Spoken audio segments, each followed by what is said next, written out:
This is the Emotion Connection, where you'll experience health through feeling. Explore emotion from a different perspective and learn how to use your emotions to improve your day-to-day life. Introducing your host, founder of the Emotion Research Institute and creator of Emotional Strength, Sharon Fay. Sharon heads up a successful business empowering leaders to bring about organisational development and cultural change. Get your senses ready as we delve into the many facets of emotion together. Over to Sharon. Hi, I'm Sharon Fay and emotion is my thing. And some of you who know my story might understand that I believe feeling emotion saved my life. This podcast is a series that I'll be talking about emotion and feeling, and today I'm going to be talking about the importance of connecting to feelings. Over the series, I'll be giving you homework at the end of each episode, and I call it homework because homework's something fun, something that everyone has, and if you've got homework to do, chances are you'll do it. I imagine you're listening right now because you have an interest in emotion, and you'll have an interest in emotion for a reason. Listening and learning about emotion is a really good use of your time. It's important to understand how we became so disconnected from our emotions. So I'm going to be talking about the importance of connecting to our feelings. But first of all, we need to discover how we got so disconnected. And the disconnected feeling that you may have right now is it's kind of a feeling of you don't even know you're doing it. It's just the way life is, it's just the way you are. And I hear that all the time from people, well, that's just the way I am. And I say, well, it's not just the way you are, it's the way your conditioned self, it's the way you became, but it's not necessarily the way you are or the way you need to be or the way you want to be. So I'm going to talk today about the importance of connecting to your feelings and helping you recognize what disconnect feels like.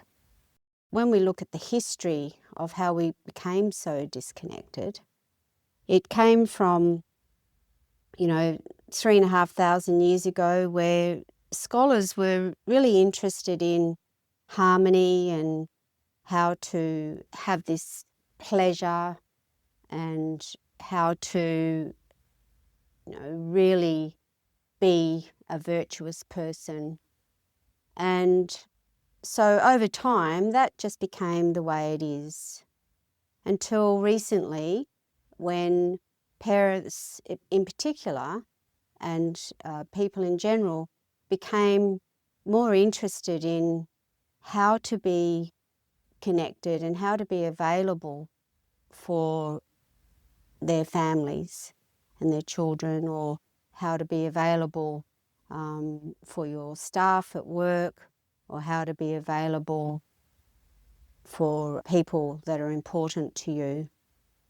And so when we compare the disconnect to the connect, it is quite subtle at first. And if you're really putting your mind to it and you're starting to be aware of it, you'll catch on pretty quickly by understanding what that disconnect is like. You can't really feel it because you're disconnected, but you can see the limitations of it. You can see the behaviour of your children mirrored back to you. You can see your partner in your life partner, and how when you're disconnected and when you're not available, when you're focused on other things, that relationship can break down. And over time, because you don't know you're disconnected, over time you you think, well, how did we get here? And so that's the main reason why we got here the way we did in this disconnected state. And then we started to be taught as well that, you know, emotion is dangerous, or you can, if somebody has exam anxiety, that can make you do poorly in the exam. Or, when you have, fear of public speaking, that can help you do a really bad job and lose the plot or go blank or something. So we're taught that emotions need to be kept in check, they need to be regulated, they need to be got rid of, really. And what we've discovered over time with lots of research, that's not actually advantageous for us to be disconnected from ourselves and others.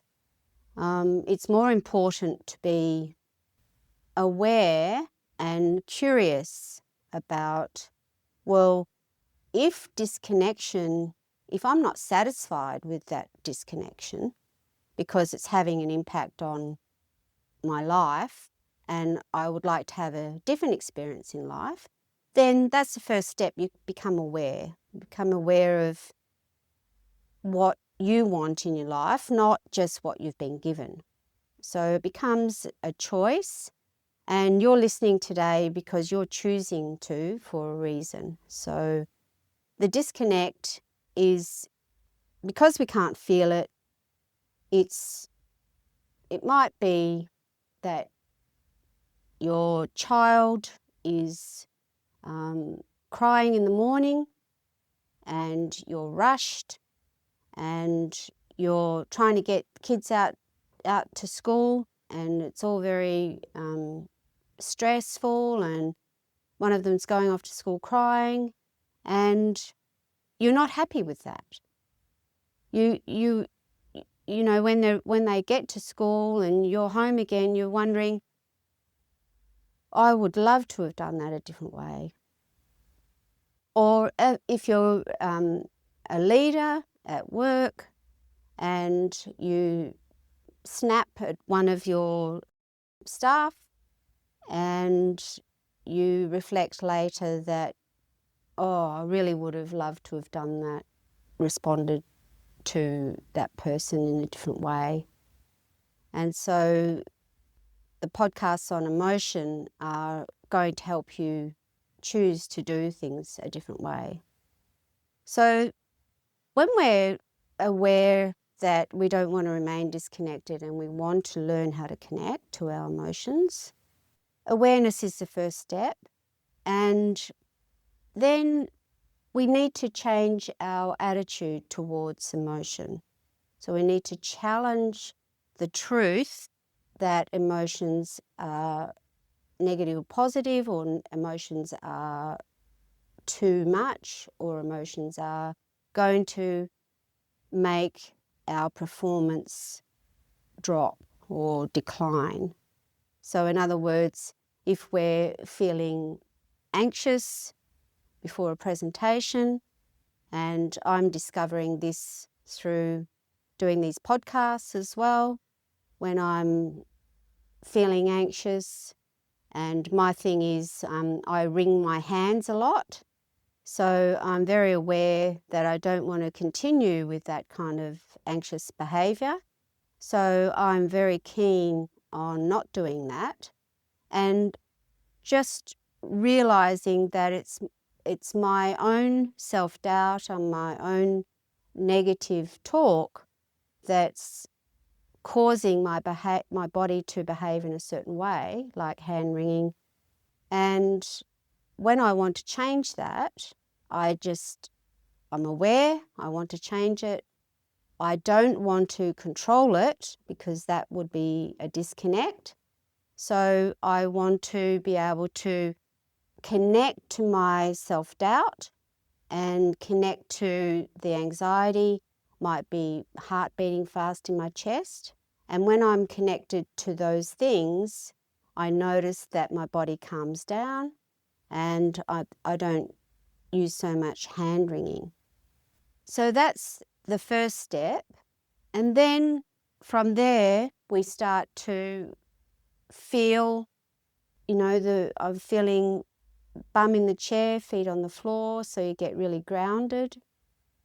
And all of these feelings, when you're feeling anxious, you're not trying to take it away or make it go away. All you're doing is feeling it and letting it be there. Not trying to change it, mute it, make it go away. You're just letting it be there. And when an emotion is episodic, that means it's in the moment, you're feeling it. When you actually feel it, then it goes away pretty quickly. It dissipates. Now, I'm not trying to make it go away. I'm not thinking I want it to go away. I'm just letting it do its thing in my body, and I'm aware of it, and I'm aware of the feelings, and just letting it be there. And then I keep speaking while that is going on in my body. It doesn't stop me from performing or achieving my goals. So, for instance, if you're at work and you feel really anxious and you don't know why, you don't need to know why. Why is not a good question. You just need to know that you're anxious at work. So you're sitting at your computer, you're feeling the heart beating, you feel like you're scrambling inside, you're asking yourself, why am I anxious, you're getting involved in it all. So you just let that go and you just feel it and let it be there and continuing your work. And your productivity will be far greater when you're sitting at your computer feeling that anxiety. So there's lots of ways you can start to practice, and I'm going to give you lots of examples and lots of ways you can practice in your everyday life so that you start to take this active response to anxiety. And by active, I mean when you choose to connect to your emotion, because you've got this truth in your mind that there's negative emotion and positive emotion, when you're actively choosing to live an awake life or to live a feeling-based life, then it's quite an active response to whatever is presented in your life. So you're actively being aware, you're actively feeling your heart beating in your chest. You're not racing off to the doctor thinking you're having a heart attack. You're feeling the beating in your chest, and that then automatically gets your body breathing, and unconsciously you'll take a breath and you'll feel your bum in the seat and your feet on the floor, and then you'll continue on with your work. You don't need to stop. There's no reason to stop what you're doing to feel. You can do both at the same time, and that increases productivity. Whereas if you stay in your disconnected place, which is more common for you, you know it's unconscious, you know how to, when you get up in the morning, you know how to be disconnected because that's the way you've always been. It's more of a passive response to life. And when you're choosing to connect, it's more of an active response to life because you're consciously aware and you're actively doing things that are going to help you practice and become masterful at this, living this alive feeling in life. So in the practical sense of things, you might want to take your shoes off when you're at home, feel the floorboards or the carpet underneath your feet. In the summertime, when it's a bit warmer, you can take your shoes off and feel the grass underneath your feet, feel the prickles, feel the stimulation of the blades of grass underneath your arches and your feet. Or you can feel the sand between your toes, and you can wriggle your toes around and feel that sand. You can take a drink of water. You can feel the water going down your throat because it slows everything down. So you won't gulp the water. You'll start to sip the water and feel that cool water going down your throat. You might follow it lower than that. See if you can follow it all the way until you lose connection with it. And you can, if you're driving, you're stuck in peak hour traffic, you can feel your hands on the steering wheel. You can feel your bum on the chair, on the seat of the car, your back against the back of the seat. You feel your foot on the pedal. You might have it on the brake or on the accelerator. And that is a really good use of time when you're in peak hour, because you find yourself getting frustrated, impatient, and, listening to music and avoiding this frustrated feeling. So instead of doing that, when you're taking an active response, what you're doing is you're feeling the frustration in your body. Might be in your head, might be in your chest, might be in your stomach. Feeling the frustration, your body automatically takes a deep breath, and you're feeling your hands on the steering wheel again and going through that process. If you're saying to yourself, I'm going to be late, the traffic, the wet weather, just let that energy of that negative self-talk, it's like a whirring energy going through your head. So you just focus on not grabbing hold of those words and doing anything with them. You're just letting them flow through, come in and go out, and come in and go out. And then you're doing the hands on the steering wheel and your body in the chair and the seat.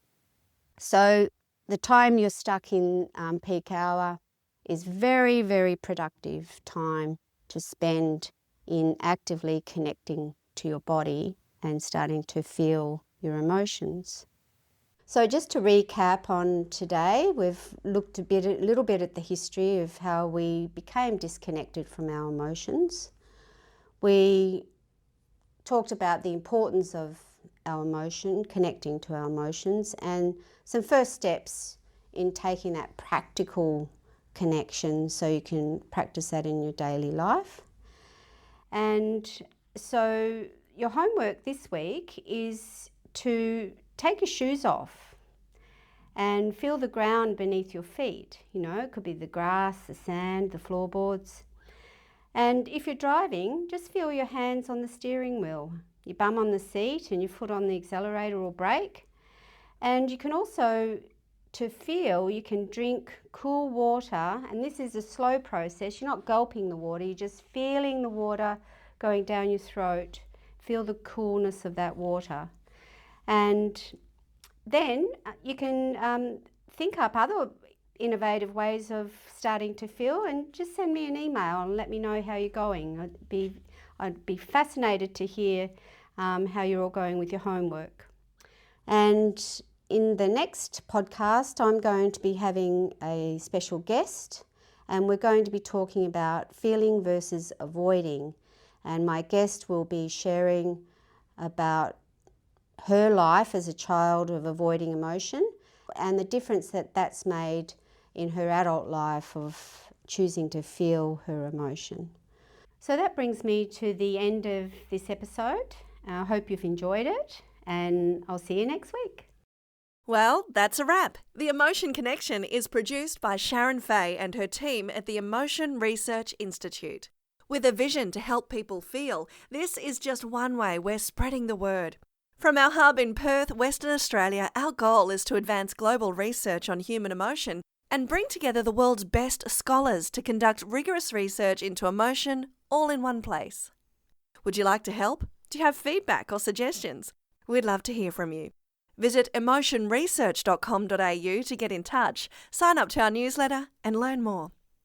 If you'd like to support our work, make a donation. Remember, your generosity fuels our vision, and contributions over $2 Australian are tax deductible. See you next time.